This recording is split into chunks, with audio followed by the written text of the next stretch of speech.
I'm lucky enough to ride some of the most incredible machinery. Everything that you can think of, I've been able to experience it, I've been able to ride it. But some of the best days I've had is from riding the older stuff, the iconic stuff, the legends. That is exactly what I've done today, riding Team Classic Suzuki's endurance racing Katana, and what a weapon it is. Now, before we get started, I can already see what the comments are going to be. I know this bike came out long before I was born. Well, it was in the 80s, and still I can appreciate the icon that it was. Like, there are pieces of the Katana that have just dripped through even into now, and I can see why. It was fast, it was aggressive, it was expensive at the time. It was something that split opinion. It really was a legend. So to be able to ride this creation that Team Classic Suzuki has put together has been, well, it's been an eye-opening experience to say the least.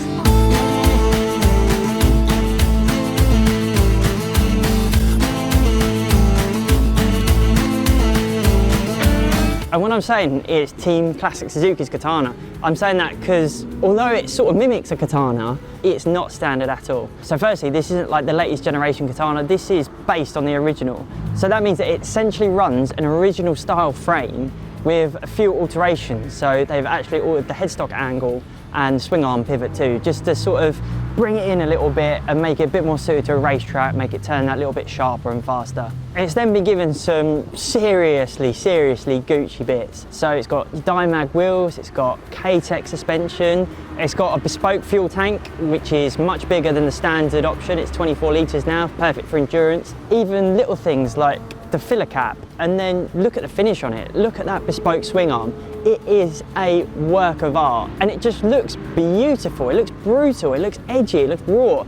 It's all the things you want in a modern naked bike, but in that classic 80s shell, it really is a stunning bike to look at, and it's so minimalistic as well. In a world of LED dashes and 542,000 rider modes, it's just an on and off switch, rain light, and then just a general old school tacho. It's pretty cool.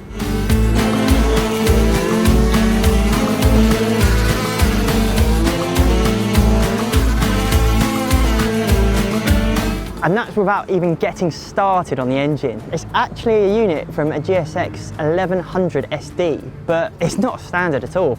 They brought it out to 1170cc, and they have absolutely gone to town on it. It's got higher lift cams, it's got stainless steel valves. Suzuki tell us that they've pretty much changed every internal and absolutely raided the vintage Suzuki parts catalogue. Because of that, not only does it make a shed load of torque, but they're telling me it makes over 150 horsepower as well, which is, well, it's pretty impressive for a bike like that.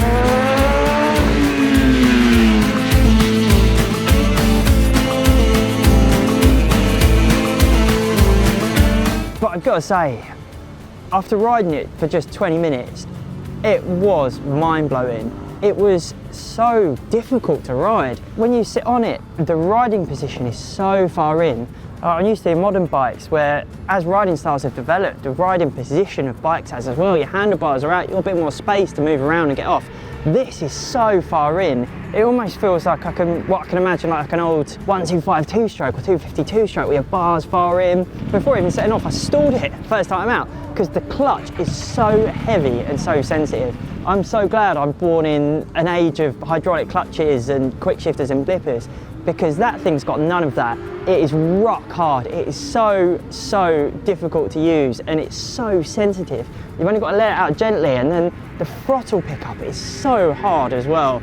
It actually feels agricultural, it feels brutal, it feels raw. But then getting it out on track, it sort of made a bit more sense. It feels like a proper race bike. Like for the first few corners, it had no tyre warmers. It's got Bridgestone R11 tyres on it at the moment, which are really sticky, but just getting a bit of heat into them. And when you're just bimbling around, it feels horrible. Like the throttle pickup's really snatchy, the gearbox is quite clunky, and it just doesn't want to steer. But then as you start riding it harder, it starts to make sense. All right, it's not the most powerful thing in the world, and a few things caught me out, like it only has 5 gears. So I was going down the back straight trying to find 6, and it just doesn't have it. And little things like that actually really made me smile, it made me think.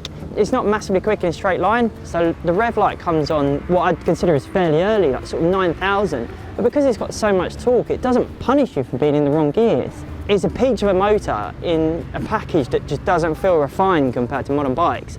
Like, I've done 20 minutes on that, an arm pump in 2 laps, I was blowing after 5 laps, and I wasn't even riding it hard. It's absolutely mental. It gives you a lot of respect for what people used to ride and how they used to ride it. And to be honest, I've been lucky enough today to ride a load of Suzuki's range, been on the GSX1000, GSX1100S, but that seemed to make me smile the most. It definitely wasn't the best bike. It has no auto blipper, it's got no shifter, it's got no quick action throttle, it's got no electronics, hasn't got a lot of power, but what it doesn't have in that, it makes up in character. I really enjoyed it because it was a real challenge. It was like learning a new sport. All in all, I've been wanting to ride a Katana for years and years, and to be able to ride one as special as this, one that's, well, it's won a race in the Classic Endurance Series, is epic.